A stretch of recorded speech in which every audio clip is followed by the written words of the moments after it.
Disclaimer. Due to legalities involving the parties, some information cannot be disclosed. Permission to use information was requested before the script was written.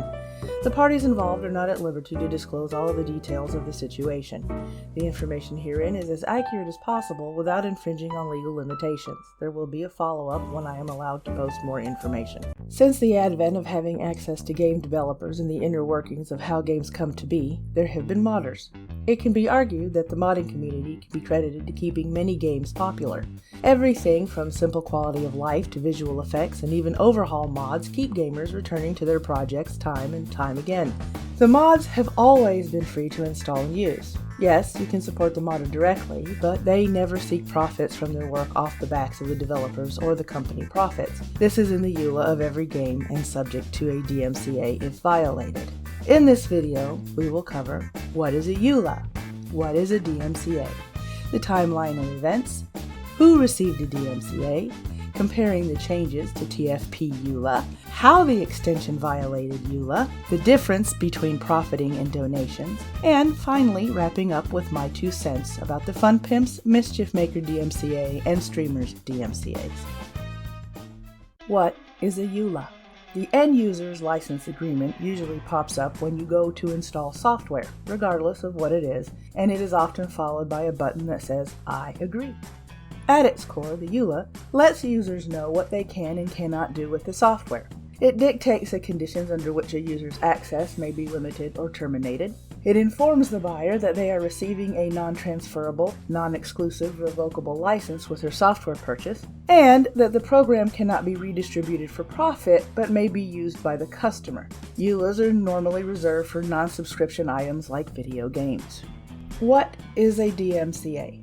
Most of us who are content creators on YouTube and other video platforms are well aware what this is and how easily it can be abused by certain parties who do not like anyone to disagree with them.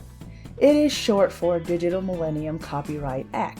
In essence, it is there to protect publications, art, audio, video, and other online media from copyright infringement. The only loophole is fair use, and that is a whole other ball of wax.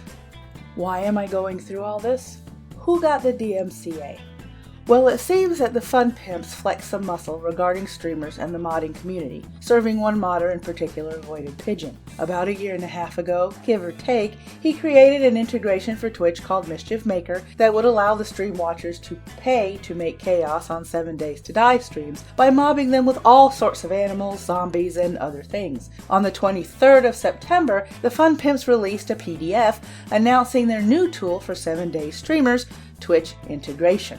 On the 30th of June, Cardinal Zin insinuates that Fubar Prime, the Fun Pimps, plagiarized Mischief Maker to make their own extension on a stream and carried it to Twitter. The only thing I'm going to add here is that the statements he makes, if false, are libelous. He would go on to provide a list of commands that are used in both extensions to prove his point. He was banned from both the Twitter account and Fubar's channel. On the 13th of July, the Fun Pimps changed the EULA and allegedly gave Mischief Maker and streamers 30 days to stop using the extension. On the 21st of July, the Fun Pimps released, they filed a DMCA against Mischief Maker to stop using the integration 8 days after the EULA change. It is on this same day that Cardinal Zin says the Fun Pimps took his stream down via DMCA for using the extension and shows a screen cap of other streamers who were still live and not taken down. He alleges this was targeted.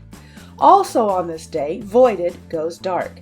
I reached out to him for certain permissions to post screen caps, and he wanted me to err on the side of caution, so I refrained from posting it here. On the 23rd of July, Cardinal Zin announces he will not be speaking on the matter due to legal reasons. What are the EULA changes? Where there is the internet, there are people who archive and track changes on it. In this case, someone took the initiative to track the changes the Fun Pimps made to their EULA and posted it for all to see. We will look at those here. You can see the significant change here. Section 6 goes into further detail about the types of revenue. You can see they included 2 phrases to narrow down what they mean. It is in this one that we get to the meat of the controversy. Keeping in mind that this happened on the 13th and did not give the 30 days they stated, There was no time for all the creators to make the changes before they served the DMCA. This also shows Voided was not in compliance with the EULA before the changes. Caveat: this is the portion of the EULA that allows the fun pimps to use any mod created for them to use.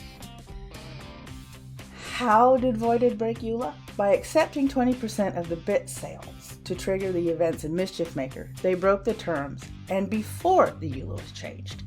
If they would have used points, which were free, there would not have been a breach.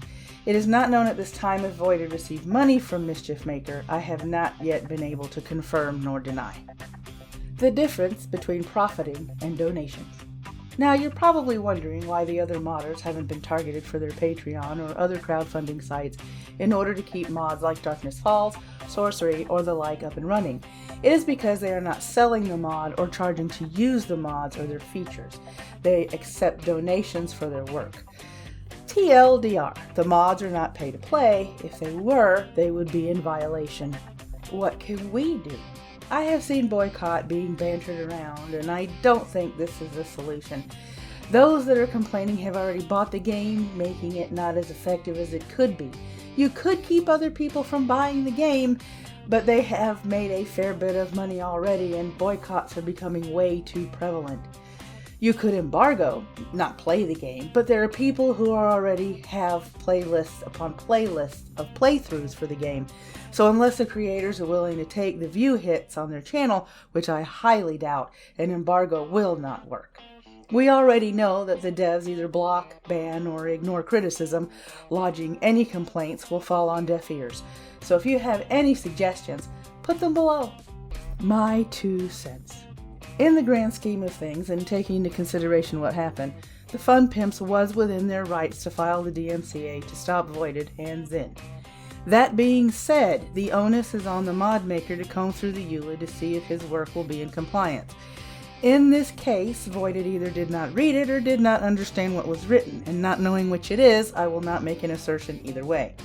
I will not comment on whether or not Zin was targeted by the Fun Pimps directly. I will say the accusations he threw around were libelous at best, as the assets he showed were derivative of the 7 Days game itself, which makes it fair game according to the EULA. Is it kinda shitty that the Fun Pimps own the mods, maps, and other things relating to 7 Days? Yeah, but it is what it is. The Fun Pimps should have popped into the chat and asked them to stop using the integration or extension, but by this time he had already been banned from the Twitter account and Fubar's Twitch channel. This isn't new regarding the Fun Pimps. They haven't been the best in responding to criticism, and they are horrible when it comes to public relations. They really need a PR team. Even though it is up to creators to keep up with EULA changes, many creators assume that the modders do not charge for using their mods. I'm not defending the lack of research, but no knowledge of a thing does not mean the thing does not exist. I know we don't like reading all the legal speak, but we need to do so to protect ourselves. The Fun Pimps could have handled this a bit better, but neither of the 3 sides look too good from where I sit. In truth, the Fun Pimps are under no obligation to announce every time they change the EULA. It would be courteous to do so, but we know they won't. Let me know what you think below. Thank you for watching. If you liked what you heard, please hit the like button. You can help my channel grow by subscribing, hitting the bell, and sharing the video. Until next time.